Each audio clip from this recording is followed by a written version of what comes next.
So, welcome back to the channel, friends, to your on the Commons Club. This video is specially dedicated over PyCoin. PyCoin बहुत लोग आप जानते हैं कि mine कर रहे हैं, बहुत लोग P2P प्रोसेस में भी इंडल्ज हो रहे हैं। तो पाइकॉइन के बारे में कुछ बेसिक बातें हम लोग जानेंगे। सो इसके बारे में पहली बात तो कुछ बेसिक बातें हम लोग जानेंगे। दूसरी चीज़ बाइनेंस के बारे में जानेंगे। बाइनेंस ने रिसेंटली पाइकॉइन के रिलेटेड क्या बताया है और पाइकॉइन कैसा परफॉर्म कर रहा है, इसके ग्राफ हम लोग देखेंगे। ट्रेडिंग कैसे हो रही है ये देखेंगे और आपका स्ट्रेटजी क्या होना चाहिए ये भी हम लोग समझेंगे। Okay, but before starting the video, I would request you to please subscribe, like and share to my channel and also to this video. Okay, to your on the common man's club. Start करते हैं। देखिए, पाइकॉइन एक ऐसा coin है ना जिसको आप mobile पे माइन करते हैं, कर सकते हैं। इन शॉर्ट अगर आपको मैं बोलना चाहूँ तो यही बात है। बाकी सब कॉइन्स के लिए लाइक बिटकॉइंस हो गई, ओके, एक्सआरपी हो गई, ओके, या फिर कोई कॉइन इथेरियम हो गई फॉर दैट मैटर, उसके लिए आपको चाहिए एक कंप्यूटर और एक इनफैक्ट बहुत ही ज़्यादा सोफिस्टिकेटेड डिवाइस चाहिए माइनिंग के लिए, इंटरनेट कनेक्शन चाहिए और बहुत ज़्यादा ही बिजली की खपत होती है, उसमें ऊर्जा की खपत होती है। ओके, और अब कितनी ऊर्जा की खपत होती है तो एक लगभग आप ये अंदाजा लगा सकते हैं कि 1 टन का जो एसी होता है ना, 1 टन एसी, उतना बिजली वो 24 घंटे में आपको खाएगा। मतलब 1 टन का एसी कितना खाता है?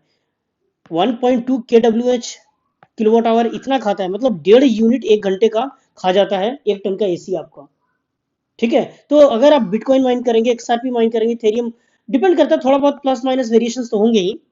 ठीक है, तो ये बहुत ज्यादा वो इलेक्ट्रिसिटी कंजम्पशन होता है बिटकॉइन की माइनिंग में, क्रिप्टो की माइनिंग में फॉर दैट मैटर। तो स्टैनफोर्ड के कुछ ग्रेजुएट से उन्होंने एक तरीका निकाला कि मोबाइल डिवाइसेस पे क्यों ना हम माइनिंग का प्रोसेस शुरू करें, ऐसा कोई कॉइन बनाए। तो इन लोगों ने बनाया तो है, वो बना करके अभी कंप्लीट नहीं हुआ, मतलब that is still in beta phase, उस पर अभी भी काम चल रहा है। ओके, सो और अगर इसके बारे में आप डिटेल्स चाहते हैं तो आप इसको पढ़ सकते हैं। ठीक है, देखिए जैसे मैंने बताया कि टेस्टनेट फेज में है, कि टेस्टिंग फेज में अभी भी है, राइट। सो ये पाई नेटवर्क मॉडल क्या है वगैरह वगैरह आप इसमें पढ़ सकते हैं, इसके बारे में डिटेल से, बट शॉर्ट में मैंने बता दिया। Only this much is something which you should know about pi coins, right. आगे बढ़ते हैं। अब देखिए, बाइनेंस ने रिसेंटली क्या बोला है। बाइनेंस ने कहा है पाइकॉइन के बारे में कि ये जो है बेसिकली एक, इसका कोई लीगल बेसिस नहीं, इसको सवाल उठाया बाइनेंस ने। बाइनेंस बेसिकली एक क्रिप्टो एक्सचेंज है।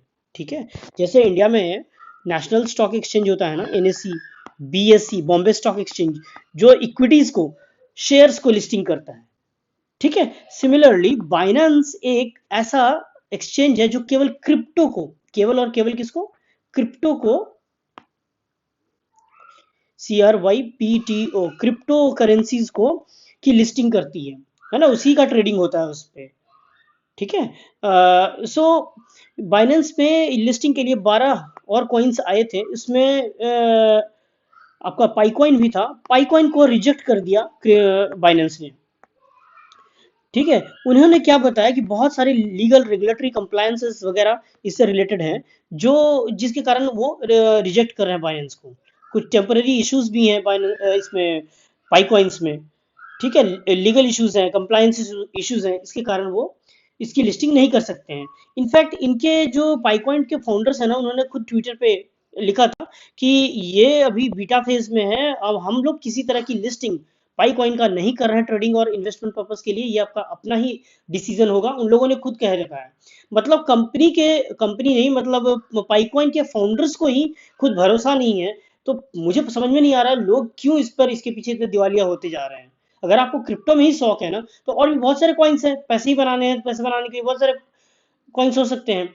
ठीक है, तो ऑल ऑफ ए सडन इसमें स्पाइक तो आया था, उसके बारे में भी मैं डिस्कस करता हूँ, लेकिन पहले मैं बता दूं आपको बाइनेंस के बारे में कि ये बेसिकली चाइना में इनिशियली, ठीक है, इनिशियली ये चाइना में कंपनी को फाउंड किया गया था। स्लोली ये जापान मूव कर गया, क्योंकि चाइना में गवर्नमेंट का सपोर्ट नहीं मिला, वो उसको बहुत सीरियस से नकार रहे थे, रिजेक्ट कर रहे थे। ठीक है, इसका कोई हेडक्वार्टर नहीं है, अननोन है, मतलब ऑनलाइन ही ये एग्जिस्ट करता है। और की पीपल आप देखेंगे तो रिचर्ड टेंग है सीईओ इसके। ओके, और ये क्रिप्टो करेंसी में 2017 में फॉर्म हुआ था, 2007 ईयर्स से मतलब ये परफॉर्मिंग है अभी भी। ठीक है, ये फाउंडर्स का नाम दिया गया है। So these are the basic details about Binance. Alright, और अच्छा खासा एक रेवेन्यू ये कंपनी जो है जनरेट करता है, 12 बिलियन US डॉलर का। ऑलराइट, सो देखिए इसका अगर ग्राफ हम लोग डिस्कस करें तो कैसा परफॉर्म किया है जब से इसकी लिस्टिंग हुई थी। ये by the way daily graph है। जब से इसकी लिस्टिंग हुई थी तब से ये जो है लगभग $3 का हाई बना चुका है। ठीक है, ये $3 का हाई ये फिफ्थ को बनाया था। फिफ्थ, सॉरी नॉट ये फिफ्थ, 5 अप्रैल का ग्राफ यहाँ पे है। ये जो है लगभग $3 का हाई ये बना चुका है। ऑलराइट, $3 के हाई के बाद आप ये देख सकते हो कि कंटिन्यूसली इसमें गिरावट आती ही जा रही है। ऑलराइट, सो अभी क्या हुआ कि 5 अप्रैल को इसमें एक सडन स्पाइक देखने को मिला। Right, sudden spike up to 80 cents देखने को मिला। उसके बाद भी फिर ये गिरता ही रहा, मतलब इसमें गिरावट कंटिन्यूअस है। ये तब गिरावट हुई है जब बाइनेंस ने इसको रिजेक्ट कर दिया लिस्टिंग से। फिर भी बहुत सारे क्रिप्टो क्रिप्टो एक्सचेंजेस पे ये लिस्ट किए हुए हैं, which is I think I don't know how they have listed it. इस पे ट्रेडिंग भी कर रहे हैं बहुत जगह पे। तो अब इसमें क्या आपकी स्ट्रेटजी होनी चाहिए? इसमें आपकी स्ट्रेटजी यही होनी चाहिए कि अगर आपके पास 50% कॉइन्स भी फ्री है ना, तो आपको इसको मोनेटाइज कर लेना चाहिए।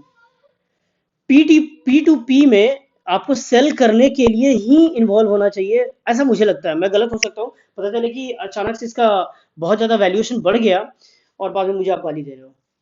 ऐसा हो सकता है कि इसका वैल्यूएशन बढ़ सकता है, कोई बड़ी चीज़ नहीं है कि कब इसकी लीगल वैलिडिटी आ जाए। लेकिन इसके पीछे का एक कॉमन सेंस का लॉजिक मैं आपको समझाऊंगा कि आपको क्यों नहीं इन्वॉल्व होना चाहिए। अच्छा, दूसरी बात क्या है कि न्यू कॉइन्स तो आपको बिल्कुल भी नहीं परचेज करनी चाहिए। आप पैसे देकर के अगर पाई कॉइन्स परचेज कर रहे हैं तो ये अनफॉर्चुनेट बात होगी, स्पेशली आफ्टर बाइनेंस रिफ्यूजल। जब बाइनेंस ने ही रिफ्यूज कर दिया है, तो बाइनेंस एक रेप्यूटेड है बाय द वे।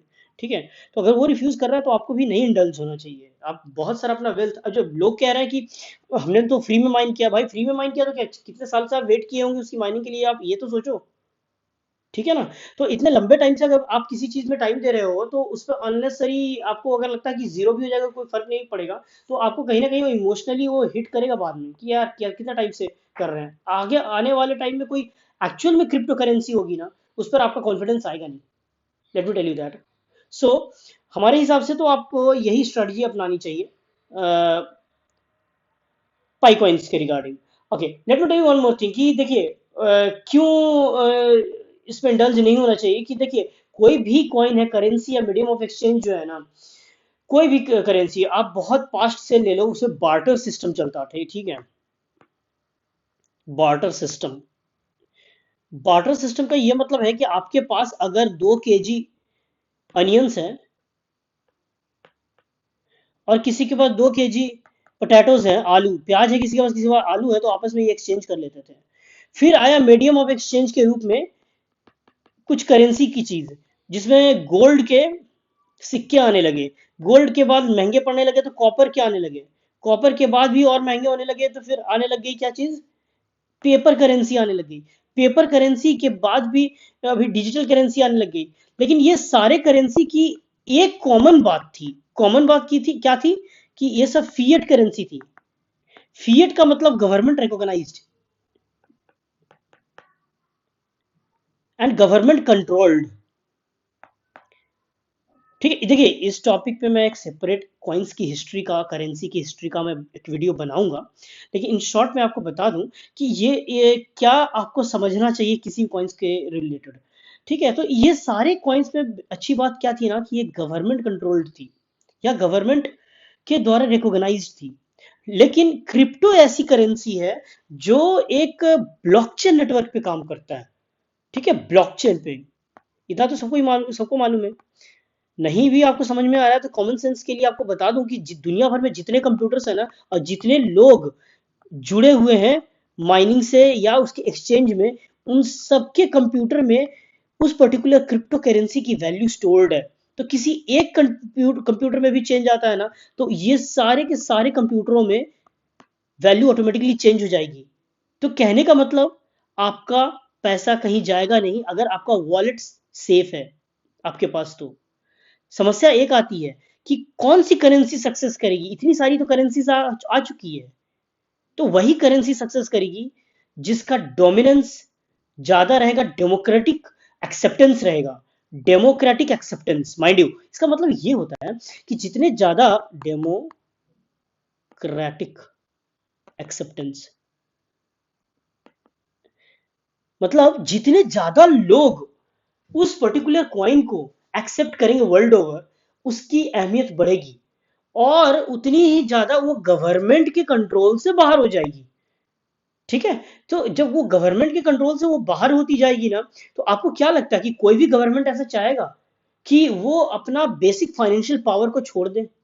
तो कुछ ना कुछ, see state is always powerful, right? State और government sorry, is always powerful. वो हमेशा कोशिश करेगा ना कि क्रिप्टो पे अपना कंट्रोल बनाने का। इसीलिए तो यूएस प्रेसिडेंट जो है एक क्रिप्टो रिजर्व बनाना चाह रहे थे। ठीक है, उनको कहा कि चलो ठीक है यार, ये ब्लॉकचेन टेक्नोलॉजी पे काम करती है, हमारा जिस पे कोई कंट्रोल नहीं है, दुनिया भर के कंप्यूटर्स में स्टोर रहता है डेटा, तो चलो एक काम करते हैं, हम इसी का एक रिजर्व ही बना दें, ताकि इन फ्यूचर जब डॉलर की वैल्यू कम हो जाए, डॉलर की वैल्यू गिर जाए इन फ्यूचर, राइट, तो उनको ऐसा लगता है कि हम क्रिप्टो पे अपना दबदबा बनाए रखें। So that's all for the PiCoin and crypto ka discussion. I would request you to please subscribe, like and share to my channel. Thank you so much and have a nice day.